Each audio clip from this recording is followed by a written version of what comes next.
Excellent. Thanks for joining us, my friend. Not only are you one of my favorite artists, but he's also an alum of ND Country Fest 2017, which was a headliner for us the very first night out. So my first question to you, my friend, is all of a sudden in 2017, you get a deal done, you get a call, and they say, hey, you're going to North Dakota in New Salem for ND Country Fest, this first year festival. What are you thinking? That's sweet, man. I'm excited.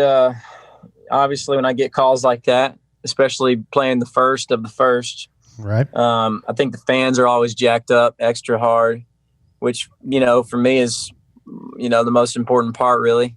Because we travel. It's a long way to travel, and when the fans make it worth it like that, it's a show you remember, and those stick with you. So. I remember that one being great, and the fans were super excited, to have this kind of thing in the area. And so yeah, man, definitely memories made along the way. This was one of them. Tons of memories. And you know what? Our fans were super jacked as soon as we announced you, because you have a huge following there in North Dakota that. Was there anything in the setting that you particularly remember, or anything like that? I'm always a fan of those big open field parties, man. I think that's plenty of room to do whatever you want and not worry, and just kind of get lost out there. Musically on stage, it makes a difference too. I've played all kinds of venues where you look out and some you could even see parts of the city you're in, and the ones where you feel the most isolated under the stars, that's kind of always been my favorite. So I remember that about it.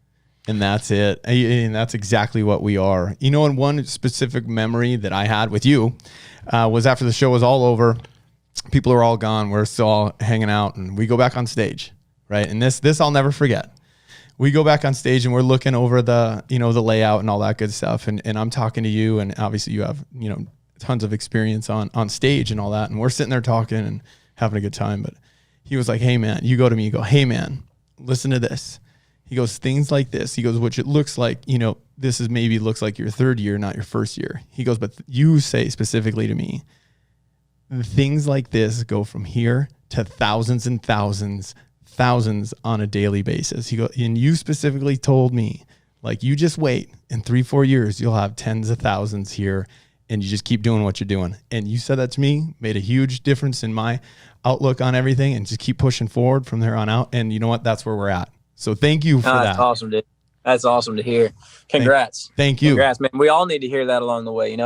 I've had people in my life all along the way that have told me the same thing. It makes all the difference, man, when you have those people to believe in you and what you're doing, but also just validate kind of what you were initially setting out to do. Like, sometimes that's a crazy thing. Hey, let's put on a giant festival out in the middle of nowhere. You're right. And hope people show up. You're right. And the same is true moving to Nashville to chase a dream. What a wild, crazy thing. And so, man, I'm so glad to see that you guys are already blowing expectations out the door. And anytime that happens, I'm a fan, man. I'm a fan. So congrats. I appreciate it. Yeah, it's pretty amazing starting off where you were and where you are now. So Canaan, Jared's got a question for you. He's a punk ska huge fan. Yeah, I'm not a punk fan. I grew up in Wyoming, I used to be that hard. Yeah. Oh, really? Yeah, there was a season in my life when I was a young teenager. Yeah, I just have never grown out of it. So when we were sitting down to do this, I did not have a lot of country background, so my research went deep.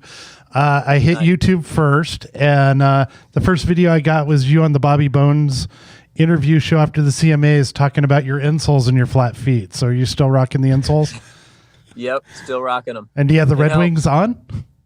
I'm wearing Danners right now. All right. Oh. Danner boots. Oh, nice. Nice. These are military issue Marine Corps boots that Danner, I guess they commissioned Danner to make them, and they're about the best boots I've ever had, man. They're so comfortable. They feel indestructible, but somehow still comfortable. Nice.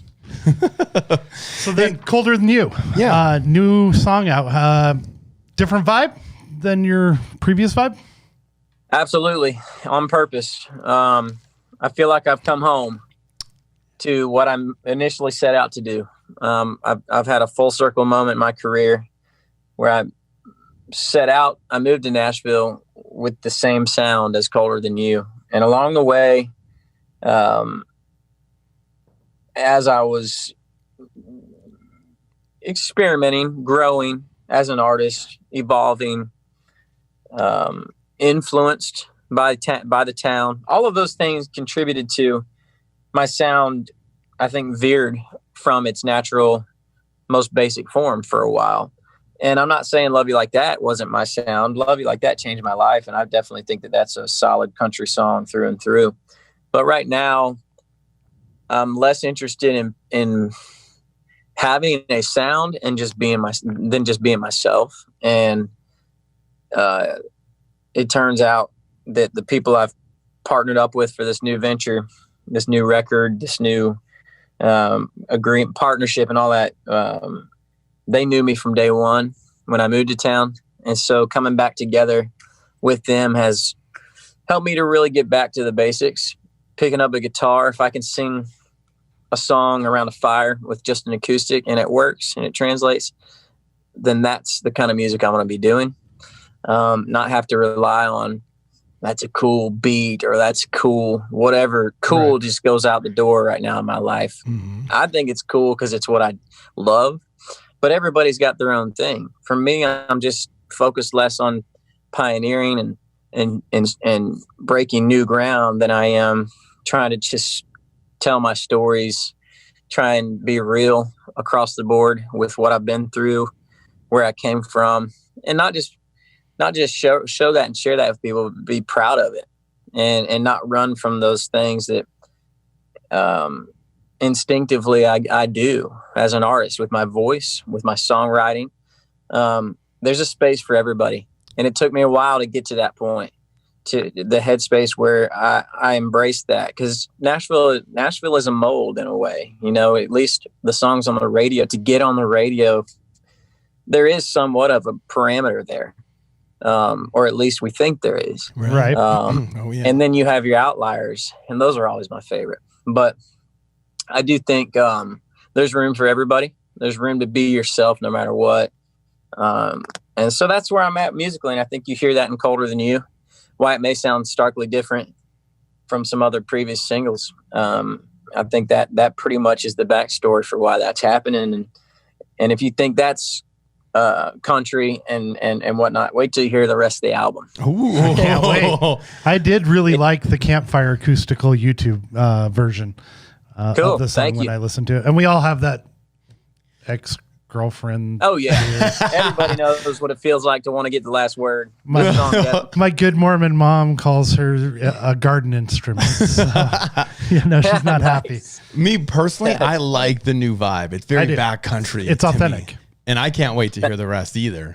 And what you're doing right now. Looks like you're in the studio right now. Yeah, I'm in the studio. I'm cutting vocals. We're putting a whole album out. I can't tell you when yet because we haven't announced it to anybody, but it's soon. Is this how you've been handling COVID or the quarantine? Yeah, I've been writing a ton of songs and cutting this next project. Have you any live streams or anything like that? Done a lot of live streams, especially in the first few weeks. People were getting all on crazy doing it. It's kind of died down a little bit right now, but allowed me to really bear down and get in the studio. So it's perfect timing. So Plus we have a baby girl at home now. I got a 10-month-old baby girl at the house. And this whole COVID season has allowed me to be off the road and a part of her life, everyday life. So as a dad, that's a gift, big time. How has that changed for you? I got to bounce in just a few minutes. Let's hit some other things because I don't want to run my mouth the whole time for you guys. Hey, we're just happy to have you. We'll end it with this one last question for you. Like you said, I know your time is very valuable. If you could do anything in the world right now, not music related, what would you be doing? I'd be backcountry hiking, somewhere deep in the woods. And I would not have any cell service. I'd have only what's on my back. And that sounds perfect. I just did that a few weeks ago. I did my first kind of slightly bushcraft / backpacking trip where I just kind of got into that alone show that they've got going on. Right. Yeah, I love that. I've always done the hiking camping thing, but I was so inspired by the bushcraft element that I had never. I mean, when you're a kid playing in the woods, you build forts and all that stuff. Right. For like a minute, and then not to live in it. This is like adult fort building in a way, and I never have had to be in any kind of survival scenario whatsoever. I hate camping, and I hate the winter. Tap out, but yeah. But those videos of those guys building forts on YouTube and building quincettes and doing all that stuff, I'm totally into watching them. As long as I don't have to go. Me too. And I definitely want to get to that point where I can really get out there and stay for a while, and be able to just survive. And I think it's a skill I want to pass on to my daughter, just being able to, whether it's extreme or not, doesn't matter. Just that kind of like not having to rely on anything or anyone. I think that's a really great skill set to have. Something I want to work on more, and something I want to pass on more. So I'd be doing that right now. Awesome. Excellent. Hey, we appreciate your time. We appreciate you jumping on with us. We can't wait to hear what's in the future for you. We'll be watching. We'll be waiting to hear when you release that new stuff that you're recording right now. We appreciate you so much. Thank you, Mr. Canaan.